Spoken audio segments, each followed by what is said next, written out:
Hello tout le monde. J'espère que vous allez bien. Dites-moi si vous êtes si vous faites le pont, parce qu'on est le 15 juillet. Est-ce que vous profitez? Est-ce que vous travaillez? Moi, je n'ai pas vraiment travaillé aujourd'hui, mais je me suis quand même levée à 4h45 pour ceux qui ont... Bonjour! Pour ceux qui ont suivi mes stories du jour, mais en tout cas pour ceux qui regardent en replay, ce matin, je me suis levée à 4h45 pour aller faire une séance photo avec ma belle-sœur. C'était hyper chouette. Salut ma coco! C'était hyper chouette comme expérience. Déjà, on a vu le lever du soleil, donc c'était trop bien. Hello! Donc on s'était donné rendez-vous à 6h sur place, sur une plage qu'on aime beaucoup. Et c'était trop bien parce que déjà il n'y avait personne. Et on a vu le lever du soleil, il faisait déjà hyper bon à cette heure-là. Hello! Bref, c'était trop chouette. Et pour moi, cette expérience, ça a été une énorme sortie de zone de confort, encore une fois. Hello les filles! En ce moment, je sors beaucoup de ma zone de confort et ça fait quelques temps déjà que je m'entraîne à ça. Et c'est de ça que je voulais vous parler aujourd'hui. Parce que le cerveau humain a une tendance naturelle à résister au changement. On n'aime pas du tout le changement parce que changement veut dire inconnu. Notre cerveau cherche toujours la sécurité. Et l'inconnu, c'est pas du tout la sécurité, c'est le danger pour notre cerveau parce que il sait pas ce qui peut se passer, on maîtrise pas, on n'a pas tous les codes, on n'a pas toutes les clés. Et du coup, ça fait peur, ça fait flipper. Et du coup, on a une tendance vraiment naturelle à rester dans notre routine, à chercher de la routine et à rester dans une espèce de zone de confort que j'appelle même pas zone de confort en fait. Au final, j'appelle souvent ça la zone de connu parce que c'est une zone de connu souvent inconfortable parce qu'en fait, on n'y est pas vraiment bien. Hello! On s'y sent pas vraiment bien parce que c'est tellement fade au final puisqu'on connaît tout, puisque voilà, c'est très routinier, c'est très réconfortant et rassurant, mais c'est très vide au final. On se sent vraiment très vide en fait quand on reste coltiné dans notre zone de confort. Et ça demande beaucoup de courage d'en sortir et de se dire que ouais, ça fait peur, ouais, je sais pas, ça me demande de l'énergie, des efforts, mais je vais y aller parce que je vais grandir aussi en le faisant. Et je suis une spécialiste de la zone de confort, vraiment.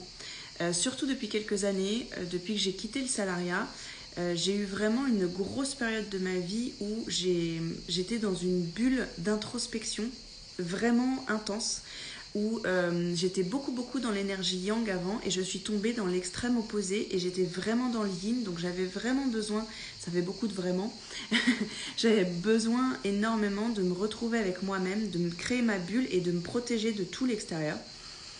Et voilà, ce rejet aussi du monde du salariat, de tout ce que ça m'avait demandé comme effort, d'efforts de suradaptation, ça m'a vraiment fait basculer dans un mode où je rejetais tout ce qui était inconfortable et tout ce qui me faisait chier, tout ce qui me faisait peur, tout ce qui n'était pas confortable. En fait, j'avais envie de douceur, de cocon, de yin à fond. Et en fait, je me suis rendu compte l'année dernière que c'était devenu... Voilà, un petit coussin confortable, mais en fait dans lequel je m'épanouissais pas du tout parce que j'étais pas fière de moi d'être une petite mamie qui était dans ses routines et dans son confort comme ça et dans des choses voilà, où rien ne me bousculait en fait. Je ne voulais que rien me bouscule. Et j'avais cette pensée en moi où je me disais mais je suis pas venue là pour souffrir quoi. Pour ceux qui ont la référence.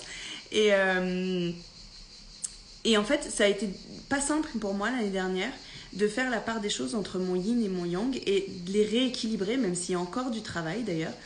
Mais c'est vrai que c'est top, effectivement, de chercher la douceur dans sa vie, de se créer un cocon, de se faciliter la vie, hein, faut le dire.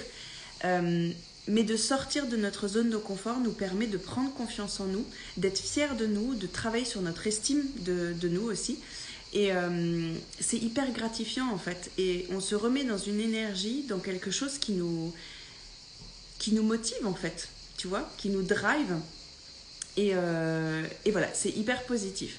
Et c'est pas toujours simple en fait. Encore une fois, ça demande beaucoup de courage et beaucoup de force, beaucoup d'énergie de sortir de notre zone de confort. Déjà de se rendre compte qu'on est dans une zone de confort, qu'on cherche toujours la facilité et de se dire que bah voilà, ça peut nous apporter quand même beaucoup de bonnes choses de se mettre un petit coup de pied aux fesses de temps en temps. Hello!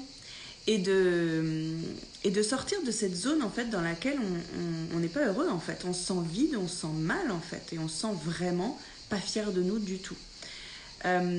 Parfois on peut aussi voir très grand et se dire, je sais pas, par exemple, on fait pas du tout de sport, plus du tout de sport. Et on se dit, il faudrait vraiment que je reprenne. Et puis, on dit toujours qu'il faut faire du sport 3-4 fois par semaine, minimum une demi-heure. Et en fait, pour nous, de passer de rien à ça, c'est déjà beaucoup trop, en fait. C'est une sortie de zone de confort beaucoup trop importante. Donc, soyez doux aussi avec vous-même et à vous dire, mais déjà, si vous reprenez une fois 10 minutes par semaine, c'est déjà très bien en fait. Saluez aussi le moindre petit effort que vous pouvez faire parce que sinon vous vous auto-sabotez aussi à vous dire non, là je n'y arrive pas donc ça sert à rien, c'est trop dur pour moi. Mais oui, mais il y a toujours des étapes en fait entre deux. Coupez en fait votre objectif en plusieurs petites étapes. Quoi d'autre comme exemple il y en a plein en fait. Dès que vous avez un objectif comme ça, qui vous fait envie, mais qui vous paraît beaucoup trop important, essayez vraiment de le découper en petits sous-objectifs et faites un petit pas après l'autre, même un tout petit pas et célébrez chaque petit pas parce que à chaque fois que vous sortez un tout petit peu de votre zone de confort, elle s'agrandit. C'est-à-dire que votre zone de confort, elle est là au début. Elle est là et en fait, il y a l'immensité autour. Dès que vous faites un tout petit pas en dehors de votre zone de confort, donc là c'est l'inconfort, il y a tout l'inconfort à l'extérieur. Dès que vous faites un petit pas en dehors de cette zone de confort, en fait, le petit pas il re-rentre dedans en fait, et la zone de confort elle s'agrandit, et en fait le fait de passer à l'action et de faire des choses qui vous sont inconnues et inconfortables deviennent votre zone de confort. C'est-à-dire que ça devient normal pour vous de faire des nouvelles choses, de faire des choses que vous ne connaissez pas, de rencontrer des nouvelles personnes, de vous lancer des challenges, d'aller à des endroits que vous n'avez jamais fait. Moi, typiquement, quelque chose que j'ai jamais fait encore, c'est d'aller au restaurant toute seule. Ça me fait flipper. C'est une énorme sortie de zone de confort pour moi et c'est vraiment, vraiment pas confortable et pas agréable. Mais il faut que je le fasse en fait. Ça fait partie des choses que je me dis, mais je vais quand même pas arriver à 88 ans là, 90 ans et me dire, je ne suis jamais allée au restaurant toute seule. C'est tellement triste en fait. La vie elle est courte, elle passe... Ah, c'est bien Coco, toi tu l'as déjà fait, c'est top. Le cinéma toute seule, j'ai jamais fait non plus. Il y a plein de choses en fait comme ça qui me font peut-être un peu peur ou qui sont inconfortables, où je me dis ouais, j'y prends pas plaisir, il n'y a pas d'intérêt. Mais en fait, je sais que je serais hyper fière de l'avoir fait à la fin. Alors que ça me plaise ou pas, hein. Peut-être que je me dirais, définitivement, je préfère aller au resto ou au cinéma avec quelqu'un, ok. Mais par contre, de l'avoir fait, d'avoir dépassé ses peurs, d'avoir dépassé son inconfort, c'est vraiment quelque chose d'hyper gratifiant et qui fait vraiment plaisir et qui nous fait vraiment, vraiment grandir. Et donc, cette séance photo de ce matin... ça me permet aussi de m'observer. Ça m'a permis vraiment de m'observer sur le regard que je peux porter sur moi, qui est hyper dur, hein. Ça j'en ai conscience et depuis bien longtemps déjà. D'essayer d'adoucir ça et de me dire que je fais aussi ce qu'il faut, encore une fois, avec tout ce sport que je peux faire pour que mon corps change, pour qu'il ressemble un petit peu plus à ce que je veux. Et puis ça me permet d'observer que je n'incarne pas du tout ma féminité.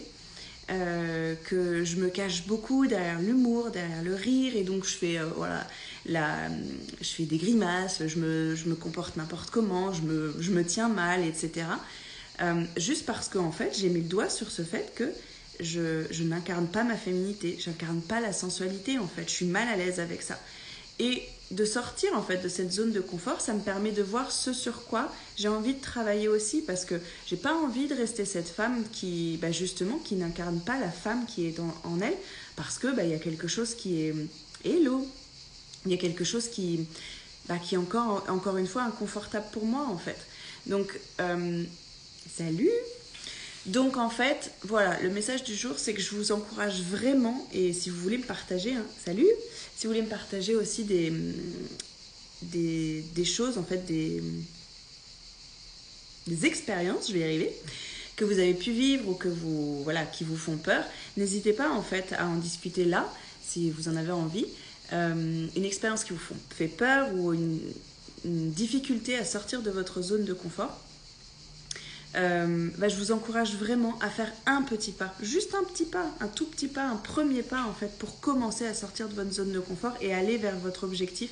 Et en fait, vous vous prouvez que vous êtes capable et qu'en fait, il se passe rien de grave. En fait, souvent c'est ça, c'est quand on cherche vraiment quand on creuse le pourquoi tu veux pas y aller, pourquoi en fait, qu'est-ce qui se passe en toi, qu'est-ce qui te fait si peur en fait, qu'est-ce que tu risques au final. Et comme je vous disais dans le live d'hier ou d'avant-hier, cette question de qu'est-ce que tu risques si tu le fais?